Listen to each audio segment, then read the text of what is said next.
Well, it's that time of year again where I'm going to do my little review of the spring bulbs that I've bought.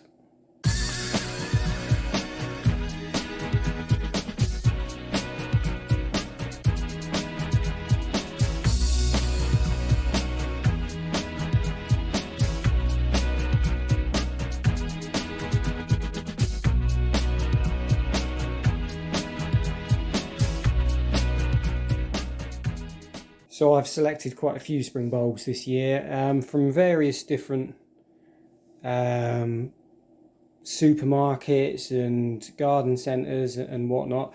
I'm not going to name names, it's going to be quite obvious on the packets where some of them are from, but I'm not really into advertising companies. But yeah, I've got quite a selection. I think last count was 333 bulbs in total.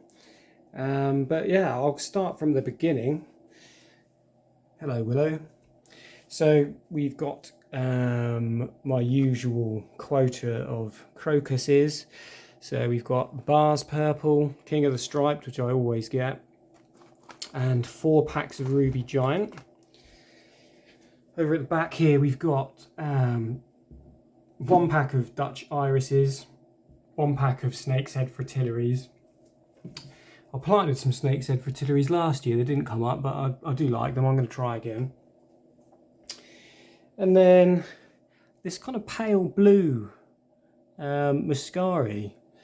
Thought they looked quite nice because basically what I'm intending to do is to kind of start with lots of whites and pales at one end of the garden and then warm the colour up as I go through to the other end of the garden. So I thought this would be kind of like down with the pale colours.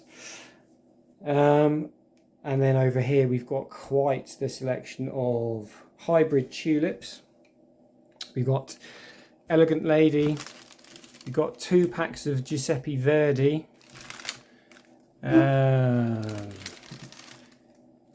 Tulipa Dance Line.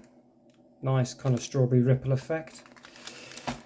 Sun Lover, which I did try and grow last year, but that didn't pop up for some reason, so I will try again.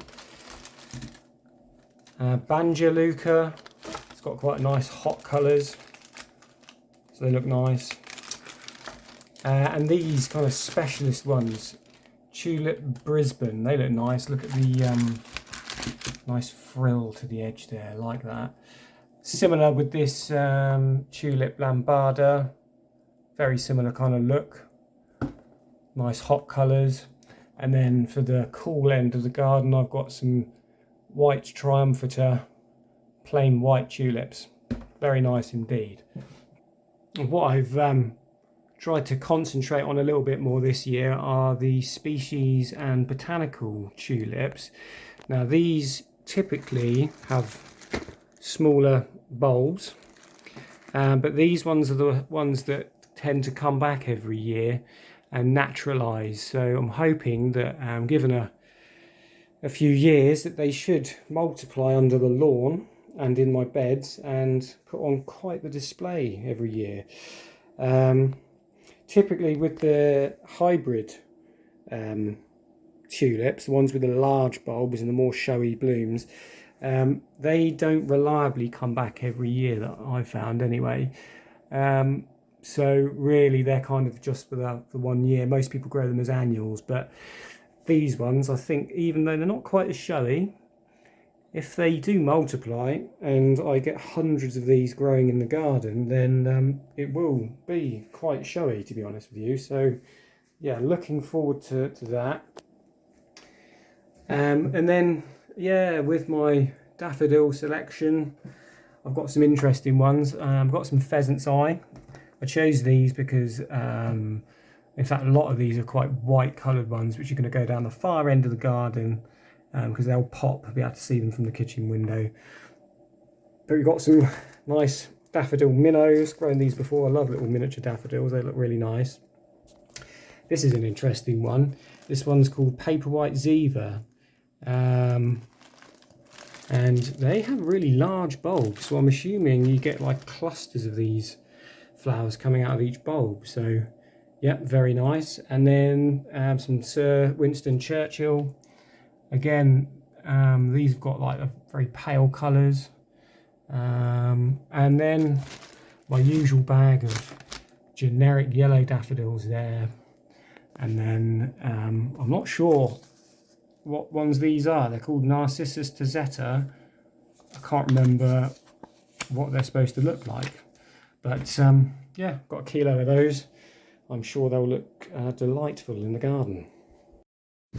So basically what the plan is to have all the very pale white and pastel colours down this far end here where this tree is, so that they pop from the kitchen window over there. And then as we move through the garden up onto this little side bank, and then around here over to this other side of the garden, I'm going to be planting the warm coloured, eventually getting down to the sort of the hotter colours down the far end, so it sort of transitions from pale through to warm tones. So that's the plan anyway. But anyway, yes, lots to get through. So I think tomorrow I will commence planting with my bulb planter. So anyway, hope everyone's been having a good time buying their spring bulbs. I'll see you again in the next video.